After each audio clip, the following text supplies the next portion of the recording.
USB នេះខ្ញុំទិញយូរហើយបងប្អូនតែអត់ទាន់បានដាក់ទេឥឡូវក៏យើងយកបានទៅដាក់អាហ្នឹងខ្ញុំកំងមកពីចិនណាខ្ញុំអត់បានទិញនៅស្រុកខ្មែរយើងទេហើយក៏យកមកដាក់នៅកន្លែងជាងចិត្តផ្ទះខ្ញុំដែរទេបងប្អូនហើយអាហ្នឹងគឺយើងដាក់មានសារៈសំខាន់មែនទែនពេលដែលយើងជិះម៉ូតូផ្លូវឆ្ងាយយើងត្រូវការសារថ្មទូរស័ព្ទអីចឹងណាបងប្អូនបើសម្រាប់អ្នកដែលជិះ sport bike អត់សូវអីប៉ុន្តែបើអ្នកជិះ adventure ឬក៏ជិះផ្លូវឆ្ងាយដែលត្រូវការឈៀលដូចជាខ្ញុំជាដើមអញ្ចឹងខ្ញុំត្រូវការវាខ្លាំងជាពិសេសពេលចូលព្រៃខ្ញុំត្រូវការប្រាប់ប្រកាត់ភ្លើងនឹងឯងអញ្ចឹងពេលដែលចូលព្រៃវាមានប្រាប់ឲ្យកតុយបរិយក៏យើងស្រួលមួយយ៉ាងដែរយើងអាចយកភ្លើងទៅប្រកាត់ធ្វើមហូបធ្វើអីបានអញ្ចឹងណាបងប្អូនបើមកត្រឹមសាកថ្មទូរស័ព្ទវាមិនមែនជាបញ្ហាអីទេប៉ុន្តែអ្វីដែលសំខាន់នេះគឺខ្ញុំត្រូវការប្រាប់ឲ្យកតុយបរិយនឹងឯងគឺយើងតាមពិតទៅខ្ញុំអត់ចេះជួបបរិយទេបងប្អូនគ្រាន់តែយើងដាក់ហ្នឹងគឺខ្ញុំដាក់ក្នុងគោលបំណងមួយពេលដែលខ្ញុំចូលព្រៃបោះតង់អីចឹងទៅងាយស្រួលក្នុងការប្រកាត់ភ្លើងអីដែរហើយសម្រាប់ USB នេះក៏វាមានភ្លើងប្រាប់ពីអាគុយរបស់យើងថានៅសល់ប៉ុណ្ណាអីប៉ុណ្ណាដែរវាដាក់មកនៅកន្លែង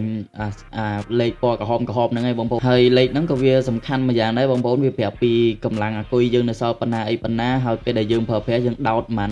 ដុយចឹងទៅវានៅសល់ប៉ុណ្ណាអីប៉ុណ្ណាវាអស់រួចឬមិនរួចអីចឹងណាប៉ុន្តែខ្ញុំប្រើជាក់ស្ដែងគឺល្អមែនទែនបងប្អូនវាប្របាយភ្លើងចេញមកឲ្យយើងប្រើប្រាស់ហើយយើងឲ្យកតុយបរិយឲ្យអីនិយាយថាបញ្ចូលថ្មវិញបានលឿនតែម្ដងបងប្អូនហើយបងប្អូនយើងប្រកាសជាឆ្ងល់ប្រាប់ឲ្យកតុយបរិយហ្នឹងចុះបើសិនយើងច្រឡំប៉ះដៃចុចវាទៅវាមិនក្តៅដល់ដំណាក់កាលវាមិនហានិភ័យទេប៉ុន្តែតាមពិតទៅវាអត់អីទេបងប្អូនយើងដល់ពេលដែលយើងច្រឡំប៉ះដៃអញ្ចឹងពេលដែលដល់កម្ដៅរបស់វាគឺវាលោតមកខ្លួនឯងអូតូតែម្ដងអត់ឲ្យមានហានិភ័យអីទេអញ្ចឹងវីដេអូខ្ញុំមិនមានអីច្រើនមានប៉ុណ្ណឹងបាយបាយ